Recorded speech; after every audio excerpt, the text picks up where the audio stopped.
Hello दोस्तों, study boom channel में आप लोगों का स्वागत है। चलिए आज बात करते हैं 10वीं क्लास का साइंस का क्वेश्चन जो 2024 परीक्षा के लिए बहुत ही इंपॉर्टेंट क्वेश्चन है। चलिए वीडियो को स्टार्ट करते हैं।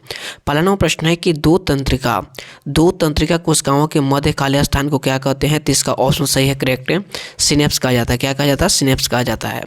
दूसरा नंबर प्रश्न है कि इंसुलिन की कमी के कारण कौन सा रोग होता है? इंसुलिन की कमी के कारण कौन सा रोग होता है? तो इसका ऑप्शन सही है, बी, मधुमेह रोग होता है। क्या होता है? इंसुलिन की कमी के कारण कौन सा रोग होता है? तो मधुमेह रोग होता है।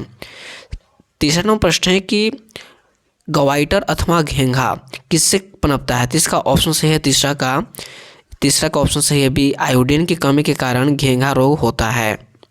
चौथा नंबर प्रश्न है कि मानव में डायलिसिस थैली है, मानव में जो डायलिसिस थैली होता है इसको क्या नाम है? तो इसका ऑप्शन सही है, ए, नेफ्रॉन नाम है। क्या है? नेफ्रॉन को डायलिसिस थैली कहा जाता है। पांचवा नंबर प्रश्न है कि रक्त में आयरन की कमी से होने वाले एक रोग है, यानी पांचवा नंबर प्रश्न है कि रक्त में आयरन की कमी के कारण होने वाला रोग क्या है? तो इसका ऑप्शन है टीबी, बी ऑप्शन है मधुमेह, सी ऑप्शन है एनीमिया और डी ऑप्शन है उच्च रक्तचाप। इसका सही ऑप्शन है पांचवा का सी, एनीमिया।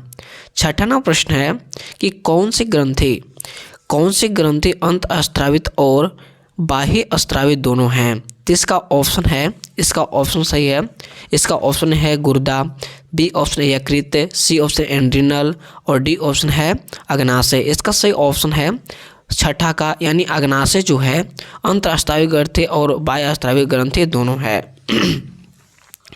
सातवां प्रश्न है कि पौधे में समन्वय होता है, पौधे में कौन सी समन्वय होता है? तो इसका ऑप्शन है सही, यानी रासायनिक विधि द्वारा होता है। क्या होता है?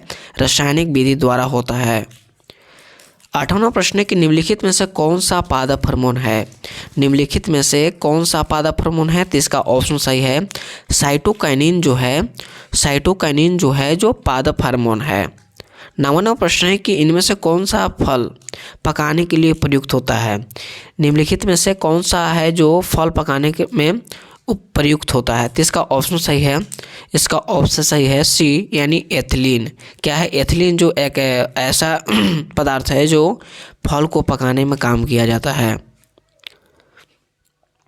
10वां प्रश्न है कि हार्मोन स्त्रावित होता है, हार्मोन कहाँ से स्त्रावित होता है? तो इसका ऑप्शन ए है अंतःस्त्रावी ग्रंथि से, बी ऑप्शन है बाह्य स्त्रावित ग्रंथि से, सी ऑप्शन है नलिका ग्रंथि से और डी ऑप्शन है कोई नहीं। इसका सही ऑप्शन है जो हार्मोन स्त्रावित कहाँ से होता है? तो अंतःस्त्रावित ग्रंथि से हार्मोन स्त्रावित होता है। 11वां प्रश्न है कि प्रतिवर्तित चाप कहाँ बनते हैं? जो प्रतिवर्तित जो चाप होते हैं कहाँ बनते हैं? तो इसका ऑप्शन सही है, मेरुरज्जु में कब बनता है? कहाँ बनता है? प्रतिवर्तित चाप कहाँ पे बनता है? तो इसका ऑप्शन सही है, मेरुरज्जु में बनता है। 11 का पहला ऑप्शन सही है, ए। 12वां प्रश्न है कि केंद्रीय तंत्रिका तंत्र कौन बनाता है?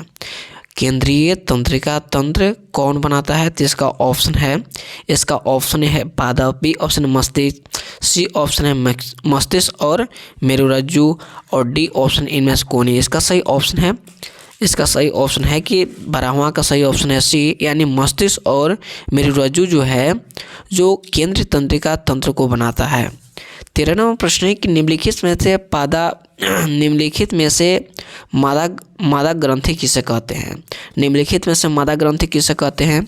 तो इसका ऑप्शन ए है अंडाशय को, बी ऑप्शन है अंडाणु को, सी ऑप्शन है अंडज को, डी ऑप्शन है अंडकोश को। इसका सही ऑप्शन है कि मादा ग्रंथि किसे कहा जाता है? तो अंडाशय को मादा ग्रंथि कहा जाता है।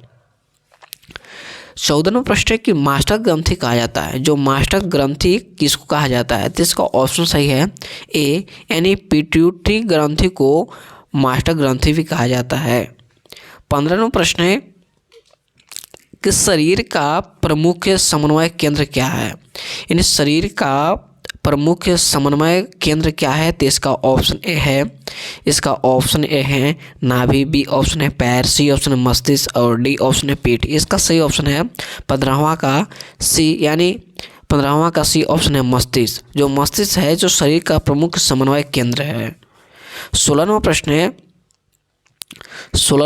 है कि हाइड्रा में प्रजनन की विधि हाइड्रा में प्रजनन की विधि निम्नलिखित में से कौन है? तो इसका ऑप्शन सही है 16वां का सही ऑप्शन है मुकुलन। क्या है?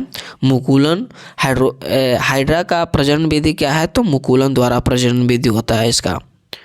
17वां प्रश्न है कि वंशागत नियमों का प्रतिपादन किसने किया था? 17वां प्रश्न है कि वंशागत नियमों का प्रतिपादन किसने किया था? तो इसका ऑप्शन है चार्ल्स डार्विन, बी ऑप्शन है रॉबर्ट हुक, सी ऑप्शन है जेसी बॉस और डी ऑप्शन है ग्रेगर जॉन मेंडल। इसका सही ऑप्शन है 17वां का सही ऑप्शन है डी, यानी ग्रेगर जॉन मेंडल जो है वंशागत नियमों का प्रतिपादन किए थे। और 17वां क्वेश्चन से अपनी वाणी को विराम देते हैं और स्टडी पॉइंट चैनल को सब्सक्राइब करें, बेल आइकन को प्रेस करिए और ज़्यादा से ज़्यादा शेयर करें। मिलते हैं नेक्स्ट वीडियो में। जय हिंद, जय भारत।